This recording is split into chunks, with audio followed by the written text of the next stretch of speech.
ନମସ୍କାର ଦର୍ଶକ ବନ୍ଧୁ, ସିନ୍ଦୁର ଖେଳ ଧାରାବାହିକରେ ଆପଣମାନେ ଆଜି ଦେଖିବାକୁ ପାଇବେ। ମେଘା କହିବେ ତମେ ଆଉ ବେଶୀ ତର୍ଜମା ନ କରିକି ଏଇ ଘଟଣାକୁ ଗୋଟେ ଦୁଃସ୍ୱପ୍ନ ଭାବି ଭୁଲିଯିବା ଭଲ। ଏହାପରେ ରାଘବ କହିବେ, ହଁ ମେଘା ଠିକ କଥା କହୁଛନ୍ତି। ଆମେ ସମସ୍ତେ ଏଇ ବିଷୟରେ ଆଉ ଆଲୋଚନା କରିବା ଜମାରୁ ଉଚିତ ନୁହେଁ। ଏଇ କଥାକୁ ଏଇଠି ରଖି ଦିଆଯାଉ। ଏହାପରେ ମେଘା କହିବେ, ଏବେ ଚାଲ ସମସ୍ତେ ଆଦ୍ୟା ତା ରୁମକୁ ଯାଉ ଟିକେ ରେଷ୍ଟ ନଉ। ଆଉ ତମେମାନେ ବି ସମସ୍ତେ ନିଜ ନିଜ ରୁମକୁ ଯାଅ। ଏହାପରେ ସେଠାରୁ ସମସ୍ତେ ପଳେଇ ଯିବେ, କିନ୍ତୁ ଆଦ୍ୟା ଆଉ ମଲ୍ଲିକା ଯିବେ ନାହିଁ।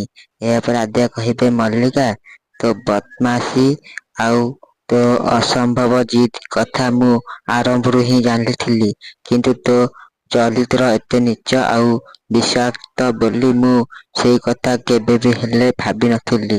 ଆରେ ମୋ ଠାରୁ ପ୍ରତିଶୋଧ ନେବା ପାଇଁ ତୁ ଏତେ ତଳକୁ ଖସିଗଲୁ ଯେ